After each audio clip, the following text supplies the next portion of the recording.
chosen ones, empaths, and all the real ones. The authentic soul totally immerses themselves in the life of the narcissist and completely loses themselves. But it's not their own doing, you see. These narcissists, it's not just romantic relationships, but friendships, family, colleagues, boss. They are creepy groomers, all right, and they subtly try to change you and instill changes in you over time. It's very sick. Okay, they do this. You have to notice it. You lost yourself, right? Completely lost yourself. Even that version of you at the end of the relationship, that wasn't you. You know what I mean? And the thing is the very person who they deemed and saw this vision with who you were at the beginning, they changed that. And the reason they changed that is because they tried to change you into something that was already in their life that they haven't yet grieved over. Okay? Whether that's a friend, romantic relationship, family, they will try to turn you into someone that represents that that person. And that's what they've done to all of you, right? They do it to everyone. Okay? Please like, share, and subscribe. But that's why I often talk about their realization or their epiphany after, okay, of self-absorbed regret, missing you, doing all these things, because they realize what you are afterwards. The whole time they're using you as a vessel to heal their old wounds. Okay, you're being an emotional dumping ground for them. Okay, to heal their old wounds that they haven't got over. People that maybe have abandoned them or ghosted them, or whatever they've done to other people. A lot of you are in romantic relationships where they left the last person for you, and then they leave you and go on to someone else. Now, this is because they don't process their emotions. I've heard that many times from people, right? They don't process their emotions properly. So they're very creepy groomers. They try to coerce you into things and stuff like that. It's very sick. It's honestly very sick. So, this is the thing. They do get their comeuppance or their punishment because they miss the very thing that you was.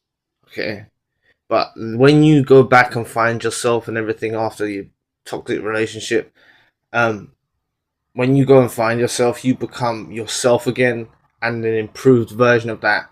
That's never gonna let them back in again, and that is agony for a narcissist, because they're going through their absence phase, and their heart's growing fonder towards you as they've gone in their own direction. You see, this is why you've got to let them go. Them going in their own direction, that's when they realize it's about you building up enough boundaries and enough, what's that? Personal space, keeping away, like you got your own space, you don't, in your boundaries up, and they can't overstep it. Okay, that's what it gives you, and that's what you've got to go off and do. All right, so understand that. Don't blame yourself for things that you've done, and you were very conditioned by this narcissist. Very conditioned. It happens in friendships. It happens in all aspects of life. Okay, a lot of these people in the streets groom like younger people to do things and stuff like that, right? And even in the corporate world, the big CEO, not the CEO, but the boss and the managers and stuff will groom an employee to be a certain way, and then give them a rank and make them start, causing trouble with the workforce. It's crazy, right? This is what they kind of put you up against all of this. They try to turn you into these things. Okay, in romantic relationships, it's them missing their previous romantic relationships, their old suppliers and stuff like that, and they try and turn you into that old supply. Happens to all of you. I have to bring it to your attention because that's what they do. All right, but it's a lot deeper than that. It's creepy grooming. Okay, this is why you lose friends, you lose family, they isolate you. That's part of the grooming process, right? and it's hard to rekindle those relationships after.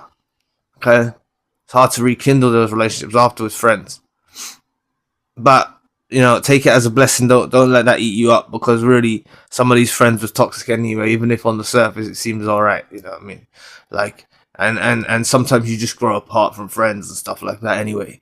So you're on your own journey now, so you don't need to worry too much about that. But you can always try and rekindle, or attempt to rekindle, or go for a meal with a friend or something like that. If you've been isolated by the narcissist or something, you can always try and attempt, and at least you've tried your bit. And maybe on an occasion when they are ready to, if they're offended that you kind of stranded them or abandoned your friend, right? Because that's what they will feel like. Your friends will feel like you left them in the lurch. Like your family might have felt like you left them in the lurch, and it's because you were being groomed by this narcissist. It's not your fault. It's not your fault. It's a really manipulative technique, really disgusting manipulative technique that they do, and I think it comes from the lack of awareness in the empath, like prior to awakening, and it's why you can't let them do this anymore. You can't let them do this anymore. Anyone else, like anyone in the future, But it does seem to come in cycles. These people, if you're open to letting people in and out of your life, a lot of negative people will flow, and that's why the boundaries start having to be in the place. Going through, this world like a spectator, going through this world like a traveler, just analyzing, scanning people, because that's what they're doing to you. They scan you, they're analyzing you proper, they study you, all right, and they study ways that they can try to change you and do all these things. They're very weird, very, very weird, creepy groomers, all right. So share this with someone. I haven't, like, grooming can happen in all sorts of ways, right?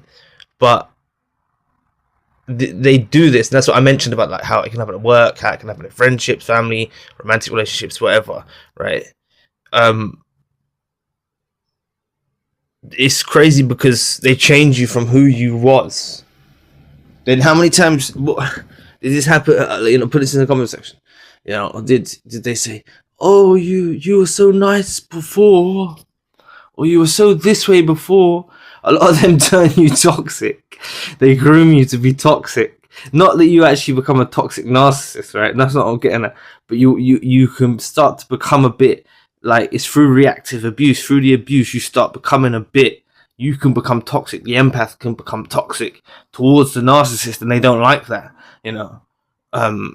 And it's from the grooming. It's not in your character to be that way to people, And this is what they can often bring the worst out in you, from this grooming.